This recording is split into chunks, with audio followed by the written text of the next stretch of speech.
दोस्तों, फिर से हम टॉपिक लेके आए हैं वो सिंचाई। आज का टॉपिक है सिंचाई है, इसके बारे में अपन चर्चा करते हैं। बहुत इजी टॉपिक है, ज़्यादा हार्ड नहीं है। और सिंचाई की विधियां जो सामान्यतः अपने काम में ली जाती है उनके बारे में भी चर्चा करेंगे। और सिंचाई क्या है इसकी परिभाषा के बारे में चर्चा करेंगे।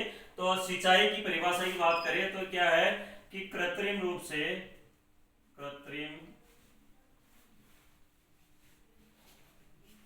से पौधों को जल देने की क्रिया। कृत्रिम रूप से पौधों को जल देने की क्रिया क्या कहलाती है? सिंचाई है।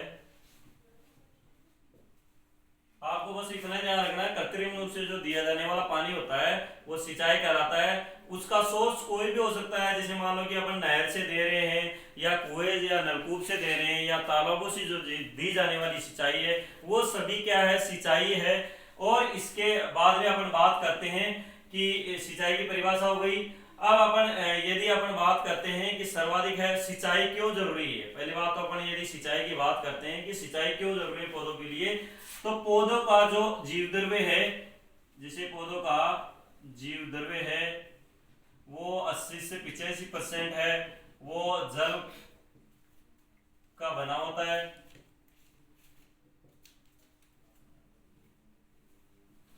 एक तो इसलिए सिंचाई आवश्यक है। इसके अलावा क्या होता है कि पौधे का तापमान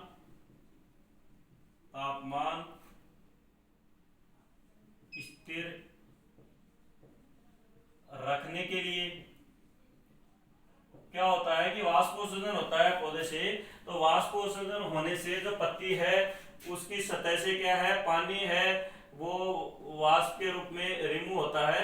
तो उससे क्या होता है कि जैसे स्टोमेटा से है, रंध्रों से पानी है वो उड़ रहा है वातावरण में, तो उससे क्या होगा कि नीचे से है वो जड़ द्वारा या तने द्वारा है वो पानी है वो आ रहा है। तो इससे क्या है कि बार बार यह रोटेशन बनता रहेगा और क्या है कि इसका जो तापमान है पत्ती का वो मेंटेन रहेगा और इसको कोई पौधे को कोई नुकसान नहीं होगा। इसलिए भी सिंचाई आवश्यक है। इसके अलावा अपन बात करते हैं कि जो खनिज लवण या पोषक तत्व है,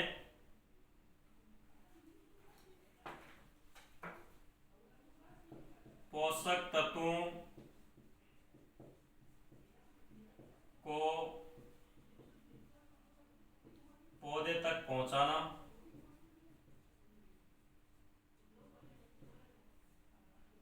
करने का मतलब यह है कि जो पोषक तत्व है वो जल के साथ घुलकर ही पौधे की पत्तियों तक या पौधे के अन्य भाग तक जाते हैं। तो इसलिए ये सिंचाई है वो आवश्यक है।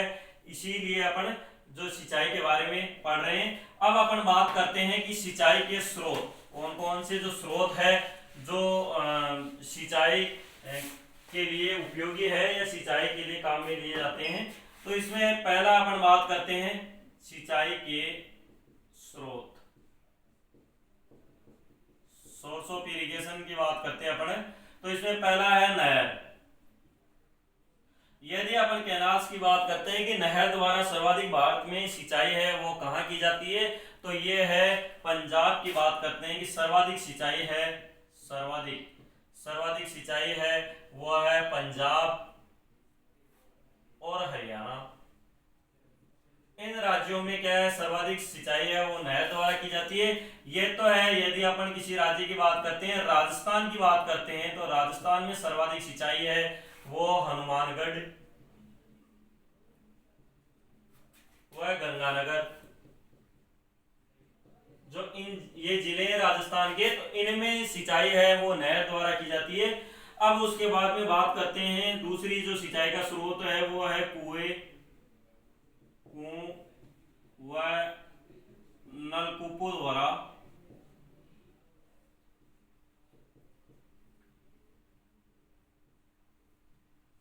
यदि क्वेश्चन ऐसा पूछा जाता है कि जो भारत में सर्वाधिक सिंचाई का स्रोत है, तो ये नहरें हैं। और कुएं और नलकूपों द्वारा अपन बात करते हैं तो कुएं और नलकूपों द्वारा राजस्थान में सिंचाई की जाती है। और राजस्थान में यदि डिस्ट्रिक्ट की बात करते हैं तो जयपुर जिला है। तो जयपुर में सर्वाधिक सिंचाई है वो कुएं और नलकूपों द्वारा की जाती है। अब उसके बाद में तीसरी अपन बात करते हैं, वो है तालाब। तो तालाब द्वारा है सर्वाधिक सिंचाई है वो कहाँ की जाती है, वो यदि अपन राज्य की बात करते हैं तो राज्य में है तमिलनाडु। तमिलनाडु। यदि तमिल में क्या है, इसमें तालाब में तय है, तमिलनाडु में भी तय है, तो आपको इतना ध्यान रखना है कौन से राज्य में सर्वाधिक तालाबों द्वारा सिंचाई की जाती है, तमिलनाडु में। यदि अपने राजस्थान की बात आती है कि राजस्थान में है वो तालाबों द्वारा सिंचाई कहाँ होती है, तो ये है भीलवाड़ा। भीलवाड़ा जो जिला है वहां पे राजस्थान में तालाबों द्वारा सिंचाई होती है। तो ये सिंचाई के स्रोत हो गए जो आपके समझ में आ गए होंगे। अब उसके बाद में बात करते हैं अपन सिंचाई की विधियां कि कौन कौन सी विधियां हैं जो सिंचाई के लिए आवश्यक है, या सिंचाई में अपनाई जाने वाली कौन कौन सी विधियां हैं जिसको अपन काम में लेते हैं। तो इसमें पहले अपन बात करते हैं, देखो तीन चार प्रकार की विधियां हैं। उसमें सतह विधि है, दूसरा है अधो सतह या अधोमर्दा विधि है, तीसरा है फवारा विधि है, चौथा है ड्रिप इरिगेशन है। तो अपन पहले बात करते हैं वो है सतह विधि। सतह विधि, सरफेस इरिगेशन की बात करते हैं।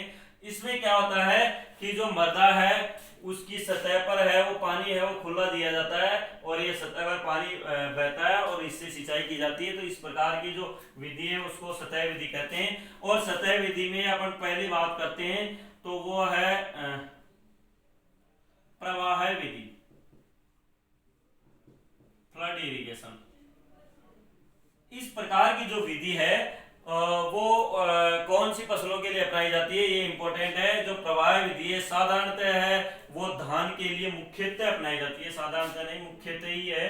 तो ये धान है उस फसल के लिए बहुत ही इंपॉर्टेंट विधि है। कई बार पूछा जाता है कि धान के लिए निम्न से कौन सी विधि है वो अपनाई जाती है, वो है प्रवाह विधि या फ्लड इरिगेशन की बात करते हैं अपन। लेकिन इसमें क्या होता है कि पानी का नुकसान है वो सर्वाधिक होता है, पानी का ह्रास है वो सर्वाधिक होता है। यदि अपन इन विधियों की बात करें कि कौन कौन सी विधि में पानी की बचत होती है, तो अपन बात करते हैं तो सर्वाधिक है वो पानी की बचत है वो बूंद बूंद सिंचाई विधि है ना, उसमें होती है। फिर उसके बाद में है फवारा विधि। फिर उसके बाद में अपन बात करते हैं तो उसके बाद है वो है जो ये सतह विधि या सतह विधि है जिनके अलग अलग विधियां हैं। तो इस प्रकार है वो पानी की जो बचत है या वाटर यूज एफिशिएंसी है वो सर्वाधिक इन विधियों की है। अब उसके बाद में अपन बात करते हैं दूसरी विधि है वो है क्यारी विधि। क्यारी विधि, चेक बेसिन विधि।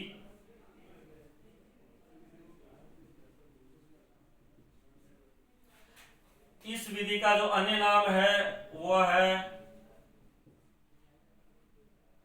चौकाकार, चौकोकार। इसमें क्या होता है कि जो अपने खेत है उसको क्या है कि जैसे मान लो ये खेत है, इस खेत को अपन क्या है कि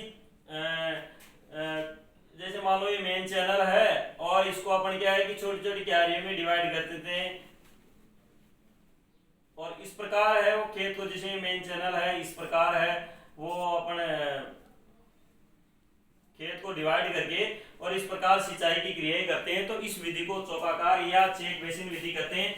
ये सामान्यतः वो कौन कौन सी फसलों में अपनाई जाती है, जैसे गेहूं है, चना है, मूंगफली है, इस प्रकार की जो फसलें हैं इनमें सर्वाधिक अपनाई जाती है। और इसमें देखो इसके जो नुकसान की बात करते हैं तो इसमें नुकसान कहाँ होता है, इसमें जो नियर अबाउट है 5% जो भूमि है, जो 5% भूमि है वो किसमें चली जाती है, मेड़बंदी में, मेड़ में चली जाती है। जैसे ये मेड़े बनाई है ना, इनमें क्या है 5% भूमि चली जाती है और इस जिसके कारण से 5% भूमि पे अपने कोई भी फसल नहीं कर पाते ये मेड़ बनाने के कारण से। अब उसके बाद में जो तीसरी विधि है वो है वलय विधि, इसको बोलते हैं रिंग मेथड। इस विधि का अन्य नाम है वो है अंगूठी विधि भी बोल सकते हैं।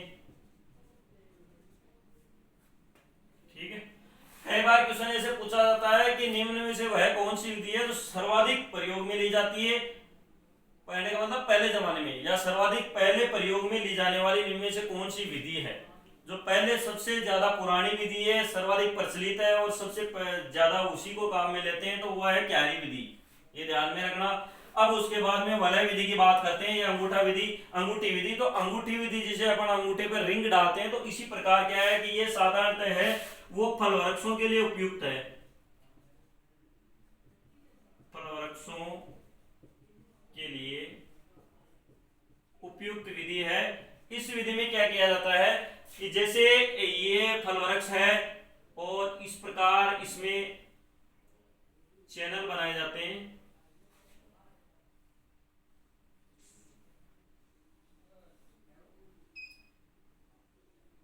ये इस प्रकार रिंग होती है।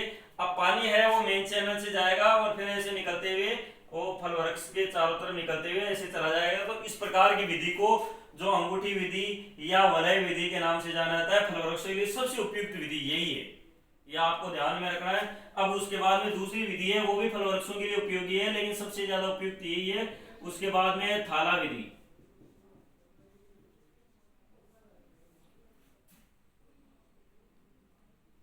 थाला विधि में क्या करते हैं कि जैसे यही विधि है, स्ट्रक्चर यही रहती है सेम। इसमें होता क्या है कि रिंग नहीं बनाई जाती है, यहाँ पे जैसे फल वृक्ष लगा हुआ है, यहाँ पे फल वृक्ष लगा है, तो इस प्रकार फल वृक्ष लगे हुए होते हैं और मेन चैनल से पानी जाता है। और इस विधि का जो अन्य नाम है वो है द्रोण विधि भी कहा जाता है इसको, ये भी ध्यान रखना, द्रोण विधि। इस विधि से ये फल वृक्षों के लिए उपयुक्त विधि है।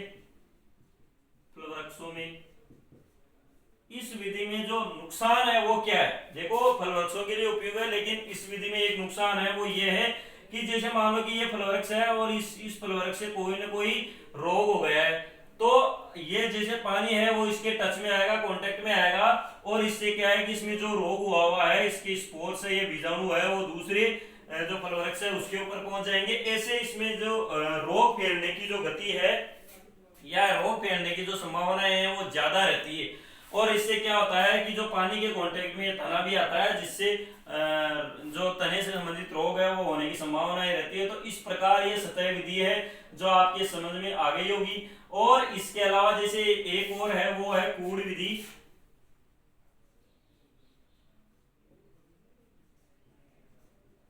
तो ये विधि है वो आलू वगैरह इनके लिए काम में ली जाती है, आलू इत्यादि फसलों के लिए। इसमें क्या करते हैं कि जैसे मान लो कि ये कूड़ बना दी जाती है और इस पे जो फसलें हैं वो लगा दी जाती है और इसके बीच में है वो पानी का सोर्स है वो रखा जाता है। तो इस प्रकार की ये मेथड है, ये समझ में आ गई होगी सतह विधि। इसमें कोई किसी प्रकार की दिक्कत हो तो आप बता सकते हैं। अब उसके बाद में अपन बात करते हैं वो है अधोमर्दा या अधोसतह विधि। ये एक जो विधि है वो सिंचाई की है, वो कंप्लीट हो गई है। अब उसके बाद में दूसरी विधि की अपन बात करते हैं, तो वो है अधोमर्दा या अधोसतह विधि।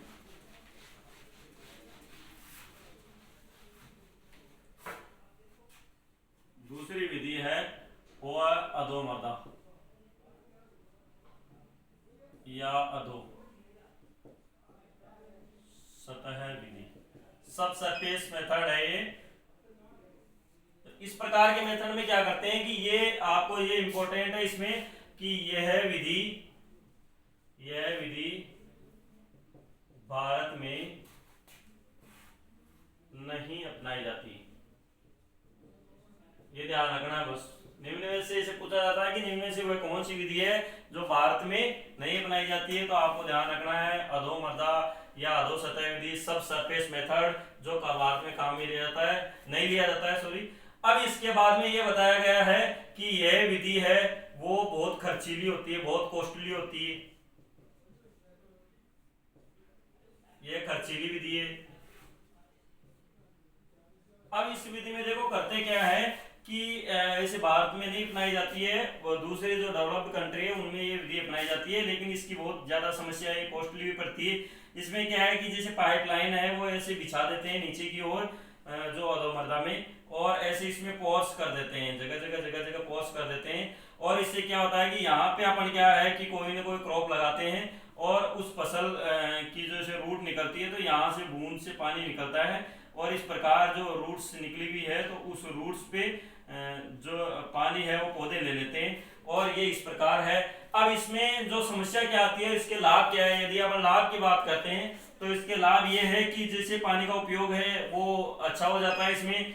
और एक क्या होता है कि जैसे जो खरपतवार है वो कम हो पाते हैं, क्योंकि खरपतवार है ये ऊपरी सतह पर ही अधिक इनके बीज पाए जाते हैं, तो इसलिए खरपतवार की ग्रोथ नहीं हो पाती है, तो इसलिए खरपतवार है वो कम हो पाते हैं इस विधि में। अब इसके यदि लाभ के बाद नुकसान की बात करते हैं तो ये खर्चीली विधि है और इसमें मेंटेनेंस का खर्चा खूब आता है और इसमें जो कोर्स है ये ब्लॉक है ये करीब करीब धीरे धीरे बंद होने लगते हैं। तो इस प्रकार ये विधि है, तो ये आपके समझ में आ गई होगी अधोमर्दा या अधो सिंचाई विधि।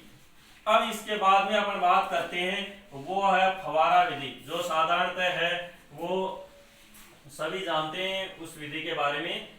यदि अपन ऐसे बात करते हैं कि फवारा विधि है वो सर्वाधिक है। अब तीसरी विधि है वो फवारा विधि पढ़ेंगे। Okay, thank you.